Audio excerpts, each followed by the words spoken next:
Well, thank you all for joining us here. I'm Katie Earle. I coordinate our University Express program. Feels like I haven't done this in a while, so I might be a little rusty, but we appreciate you Sharing. spending the morning with us. And we are recording this session, so if all goes as planned, I'll be able to post it in the near future on our website. So tell your friends if they missed it, they'll be able to catch it there. We have Dr. Mary Ann Kedron here with us today, who's our speaker. Before we get to her, you'll notice that we are in a bit of a different format aside from our typical one. So you can have your video displaying if you want to show everyone what you look like, or you can stop your video if you're not into that right now. No pressure either way. You are all muted, so feel free to type any questions or comments you have for Marianne into the chat, and we'll try to get to as many as we can in the time that we have here today. So a quick overview of Marianne Quick. Dr. Kedron is a board member for the Black Rock Historical Society, the Black Rock Riverside Alliance, and the Buffalo Niagara River Land Trust. She's a lifelong resident of Buffalo with a love of history and nature, and we're going to learn about that today. Marianne, it's all yours. Well, that was pretty quick. Good morning, everyone. The presentation today is Wool, Woad, Buffalo to Bruges. So hang on, here we go. A little bit about me. I'm a lifelong learner, and I'm not a scholar by any means, so be kind if I make mistakes.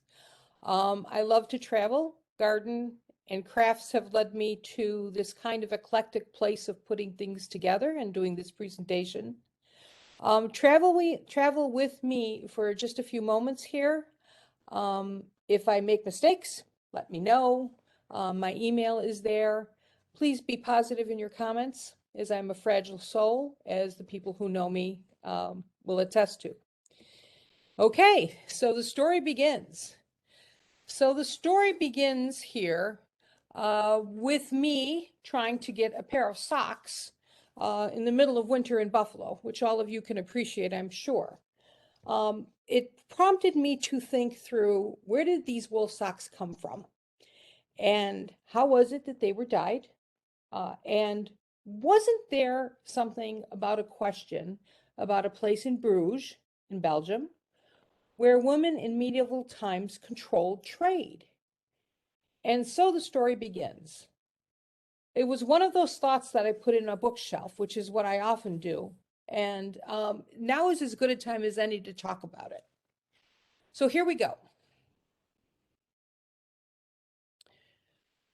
For those of you who were around in the 12th century, this will not be anything new, but for those of you who aren't, Europe dominated the wool industry, with England being the dominant producer in the 12th and 13th and 14th centuries. Sheep were raised, obviously, shorn, shearers, packers, cart drivers handled the wool. The wool was shipped to what was known as the Lowlands for processing. So it was, although some of it was processed in England, a lot of it went to the Lowlands. If you've ever traveled in England or Ireland, you may have noticed the dots on the sheep. Got little green dots on these. The dots on the sheep are called smit marks, and they assist in identifying one's own sheep if you happen to be looking at them in the field. So if you're traveling along the countryside in England or Ireland, you'll see blue dot sheep, green dot sheep, blue and green dot sheep, and it just helps the farmers identify their sheep. It's really a lot of fun because you start calling out the names of the sheep as you're traveling along. They're still extremely common, so if you do have the opportunity, you will see sheep with little dots on them. What are the lowlands? Where are they? What are you talking about, Marianne? The lowlands are Netherlands, Belgium, Luxembourg. Okay, they're known as the lowlands for pretty obvious reasons. Large portions of the land are below sea level. Okay, remember the story of the little boy in the dike? Wool was shipped to these countries for processing. The wool industry was a huge industry for these communities, and they dominated life in the region. Wool was sorted, washed in a chemical bath, remove the oils, detangled, removing all of the knots, and the wool had been may have been dyed when it showed up at the port for the first time. And you would call it dyed in the wool at that point. If you've ever heard the term dyed in the wool, well, that's where it comes from. This is a picture of a home in Bruges in Belgium, which is where we had the opportunity to travel to. It was just the most lovely place. So here we go. Bruges in Belgium was a major production center for the wool industry. And we were going and doing one of these tours, as we so often do. And the tour guide made an offhanded comment about the women who lived in this convent and their importance as intermediaries in and brokers for the wool industry in this community. Now, as I had just said, this was major business for this area. And to think that you had women who were being allowed to be brokers and marketeers in this industry really stopped me in my tracks. So I'm like, ooh.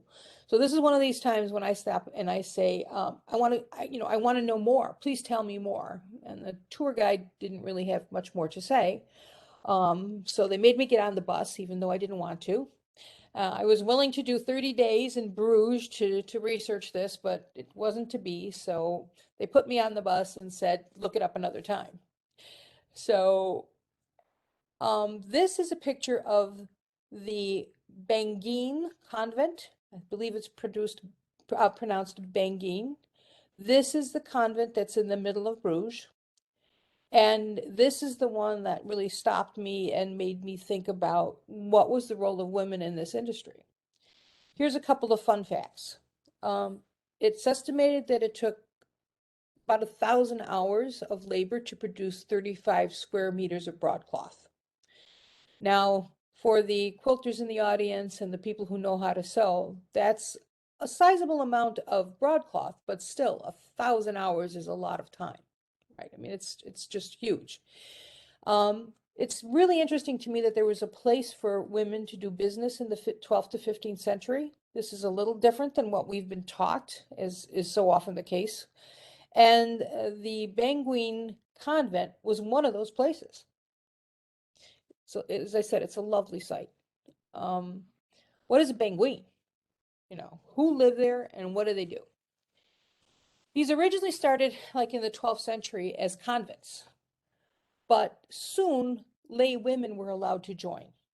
So they did not take vows necessarily. They came in and they lived at the site. Certain rules applied. You had to stay celibate, but you could come and go as you pleased. So if you chose not to if you chose to no longer live in the group, you could leave. So you weren't taking vows, etc., etc. You were also expected to contribute to a collective fund.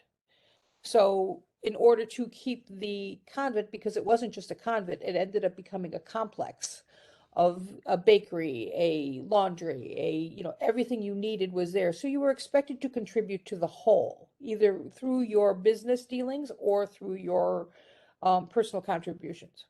You could conduct business. So this is an interesting place because it was under the auspices of a religious right, but you could conduct business, and I don't believe they paid taxes.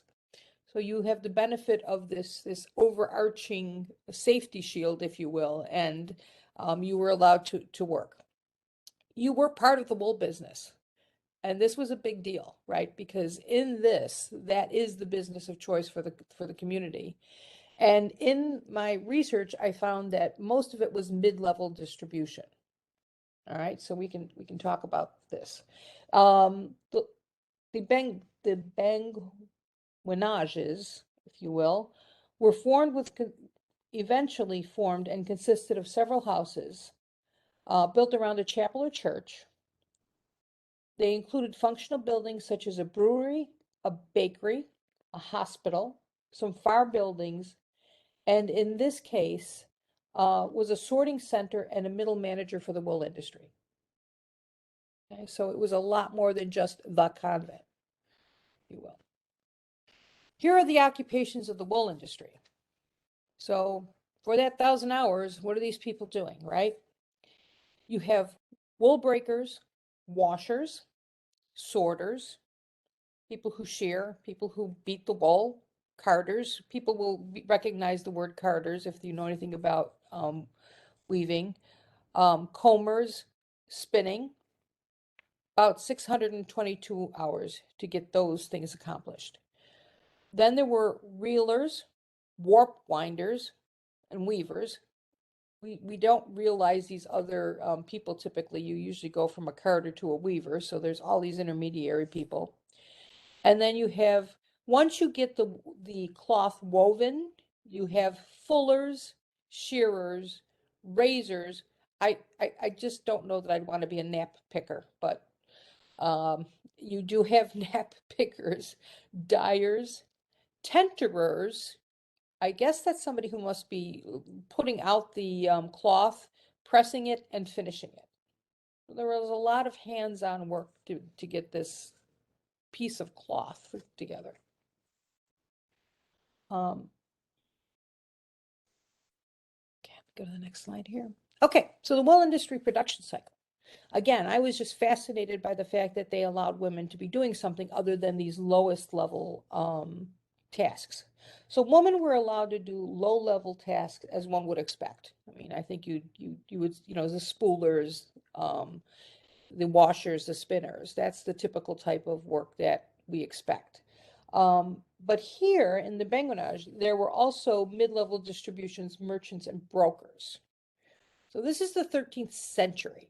So here we have women who are basically conducting business. They may be distributing wool to other women who live in the rural areas or other parts of the town and expecting them to do different tasks. So they were managing little cottage industries and distributing wool or getting the wool back and then taking it to the next step. So they were intermediary brokers and could do, I would suspect, would be doing very well. And being able to, you know, have a relatively good livelihood. So why is this so important to me? And I found it fascinating. Here is the comparison between what was happening in Belgium in the 12th and 15th century and what was happening in Buffalo in the 1800s. So what I guess I've come back with is my lesson here is all systems certainly are not created equal. And we are so used to being taught the English way of doing things that we so rarely realize that there are other things out there. So women in Belgium in the 12th to 15th century, they could inherit property equal to men, which to me just totally blew me away because my system has always been, the system I was taught was that it went to the male child. Well, apparently in Belgium, the daughters as well as the sons inherited property. They could do business in certain areas. They could amass wealth and pass it down. This issue of passing down wealth to your children. And early in New York and New Amsterdam, brought these rights under Dutch rule in 1653 to New York when it was New Amsterdam. They kind of went by the wayside when England took over, so that many of those rights then fell to English law. So it was somewhat of a regression for women at that point. If you recall the history of New York and women in Buffalo and Seneca Falls, in 1848 now, we're talking the Women's Property Act allowing women to control property. 1900, all states had this. So literally 600 years later, the women in New York were fighting to get what the women in Belgium had in the 12th and 13th century. 1917, New York gives women the right to vote. 1920, the 19th Amendment is passed. 1970, those of us who are old enough, women can get credit cards by themselves without having a husband to sign for it.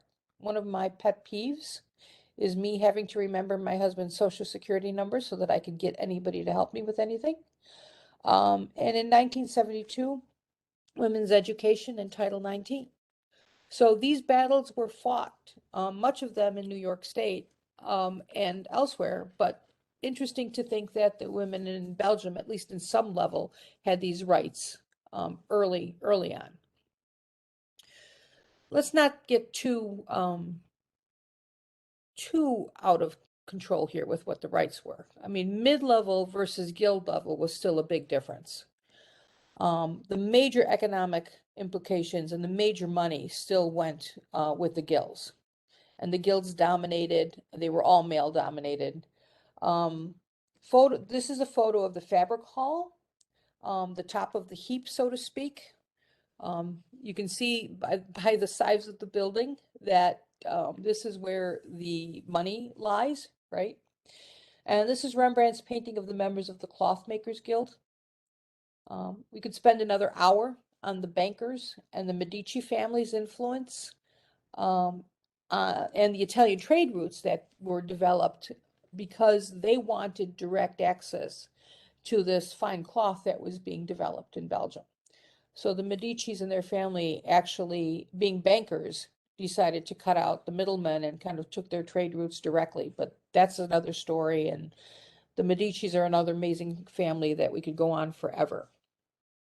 But so although we're talking mid-level here, there's still a lot of money being brokered above those individuals' heads. So that's the story of wool in its most amazing and detailed aspects that I could find.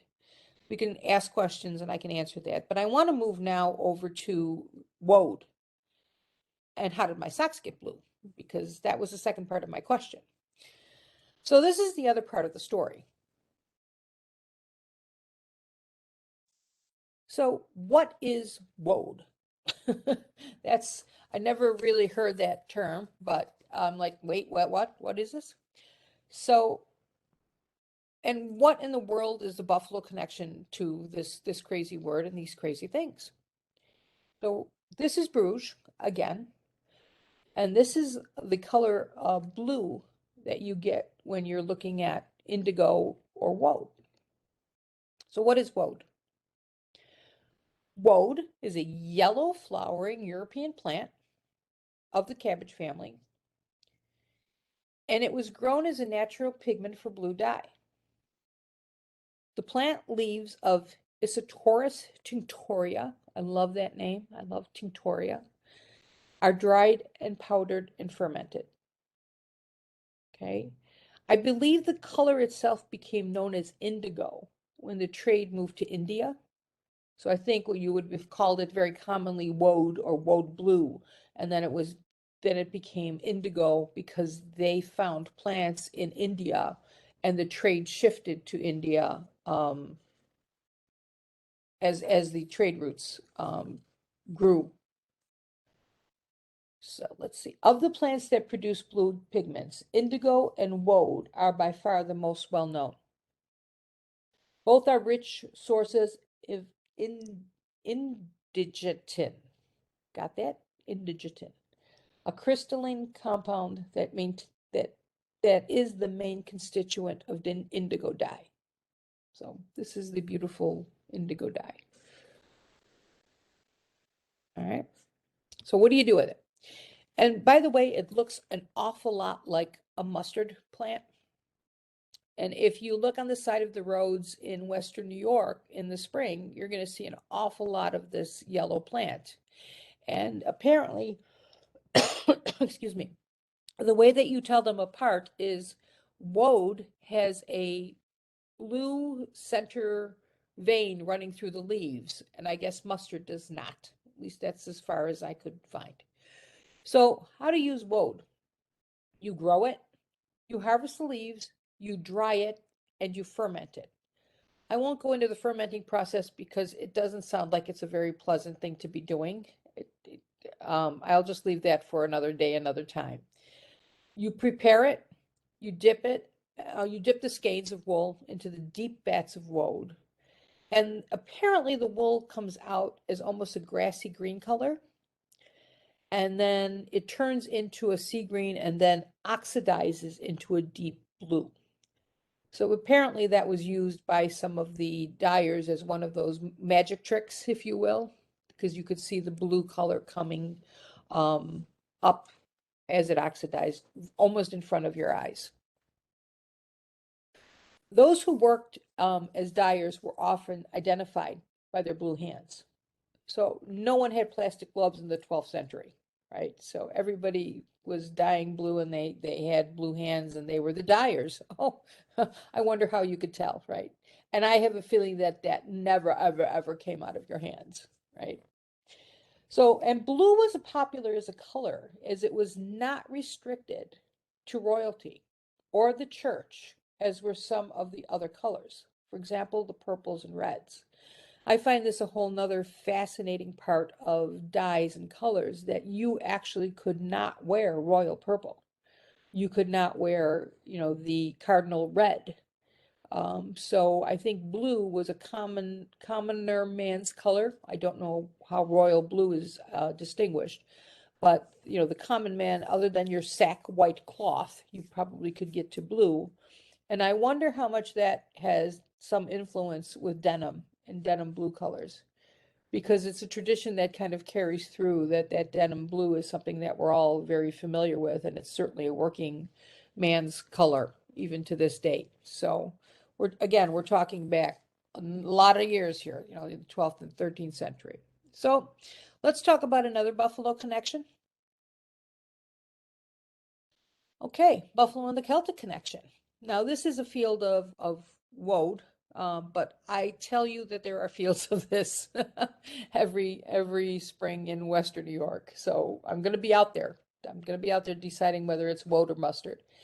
So varying sources identify the use of woad as a blue dye used in early Celtic tattoos. We have a very appropriate to be doing this early in March, right? So that we can celebrate St. Patrick's Day and all of our Irish friends in Buffalo. Some sources describe the Celts as the blue people because of this. So the blue indigo dye, or the blue woad dye actually, is the dye that they use to dye their skin. The Buffalo connection is both yellow flowering plants in the Irish community. Again, I need to identify if what grows here in the fields is woad or mustard plants, so don't be surprised if you see me wandering in the fields in spring.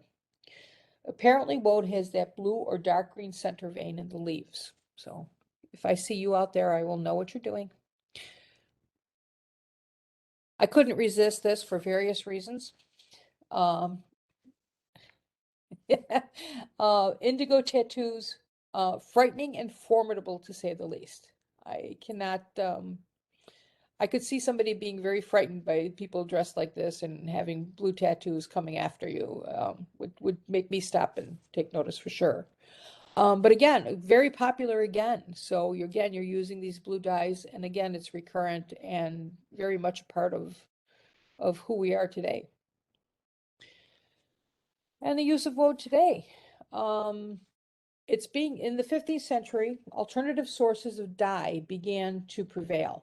So this is where we see the seeping in of indigo.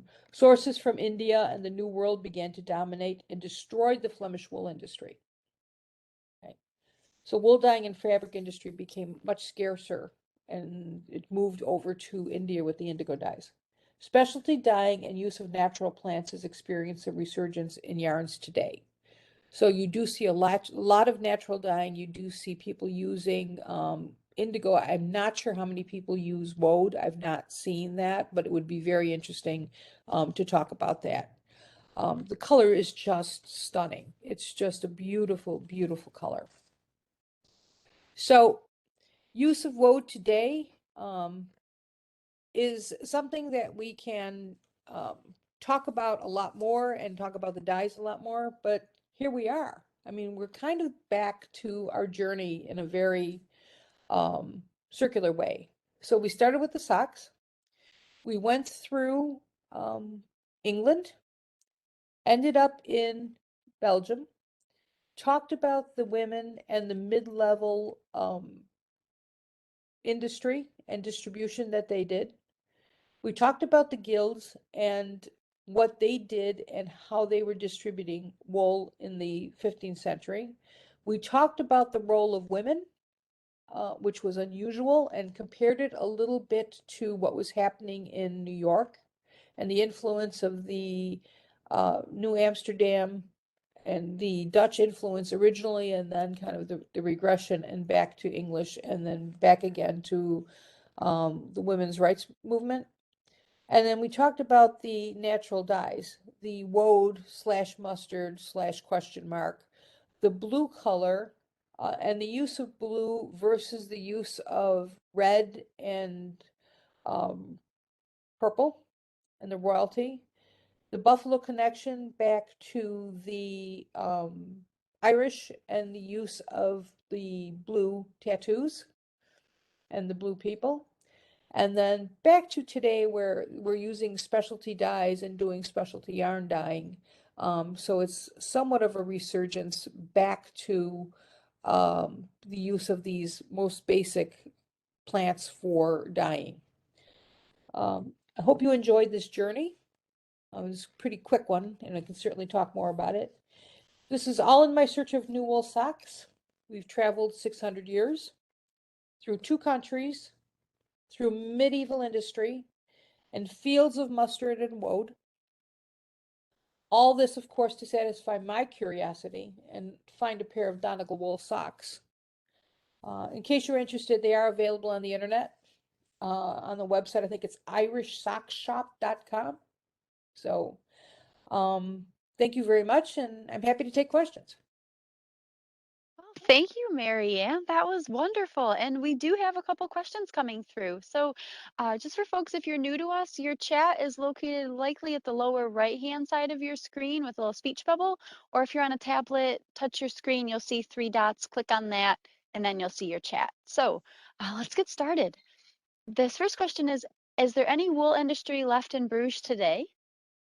I did not see any when I was there. That doesn't mean it doesn't exist. I think it was displaced. I think you've got a lot more of it in England and Ireland. Bruges right now is a major brewing capital, and I believe a chocolate maker. So I think they have replaced their industries with other things. It's still a magnificent place to visit, and there's a tremendous amount of history there. Awesome. Thanks, Marianne. I'd go anywhere for chocolate. Me too. Uh, And have. This next question is, did you find any evidence of wool being made into yarn to knit? I did not. That doesn't mean it didn't happen. It just means that it was not the major industry, and it would not necessarily have been where the women would have been brokering. They would have traditionally done that kind of work anyway, but it wasn't at the industrial scale that we're talking about here. So certainly, I mean, people were spinning wool and they were, doing all of the yarn types of works, but it was not at an industrial scale. Okay, that makes sense. This next thing is, I would imagine that family members would all work the same level job for the wool. Is that correct? Um, I don't know that for sure.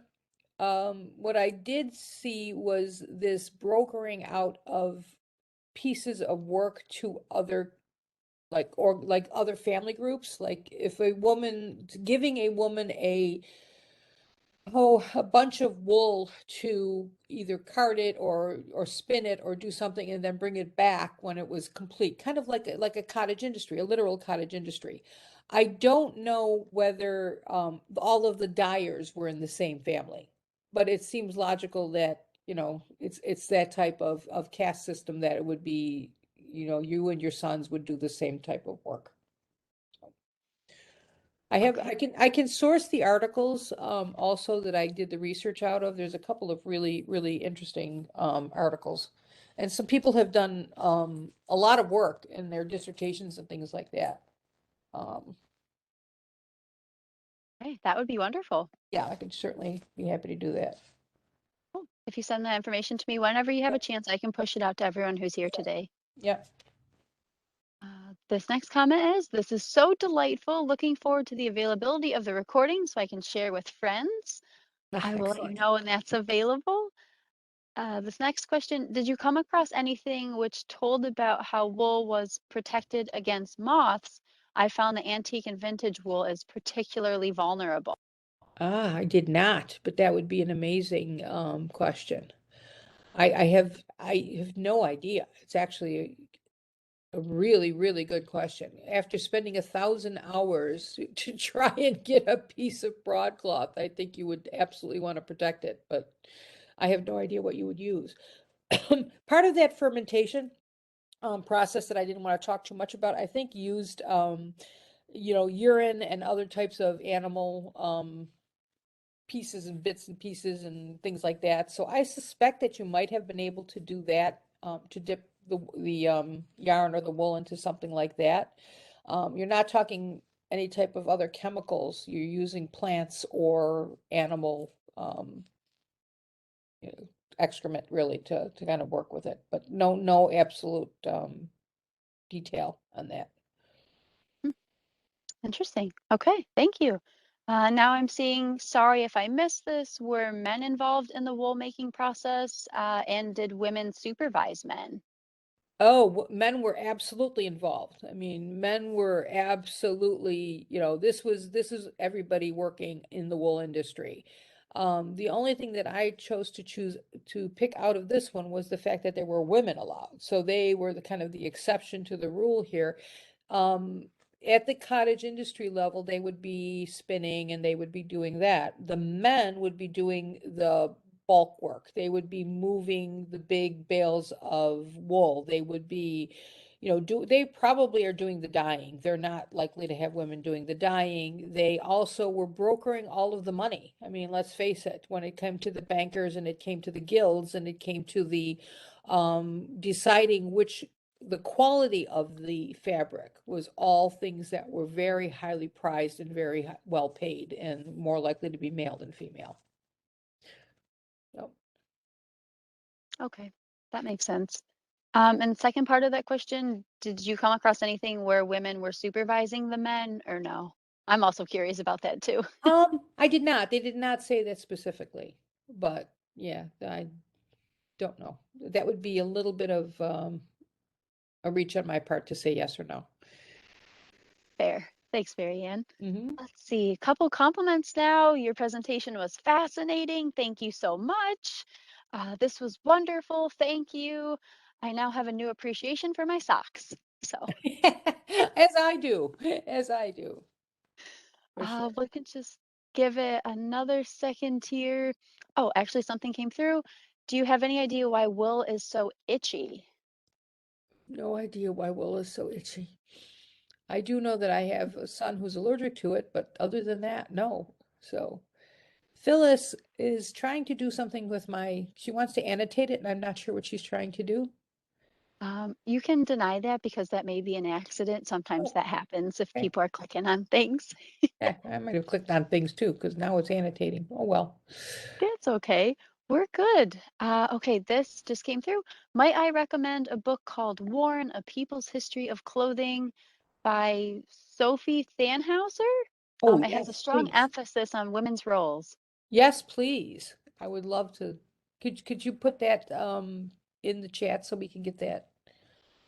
Yep, yep, that's in the chat currently to everybody. What I'll do is copy and paste it so I don't lose that. And just give me one moment here, because once I close this, I likely lose everything. Okay, all I, right, I closed my PowerPoint and I just am back now, so. That would okay. be that would be amazing. Yes, thank you for that, because we're always looking for more resources. Um, we also, one of my passions and a few of the other people on this, I'm sure, is quilting and the history of quilting and the history of, fabrics. We think of cotton as the default fabric, but for so many years, wool had a very, very, very important role. Um, so I don't think I think cotton came, much later. So.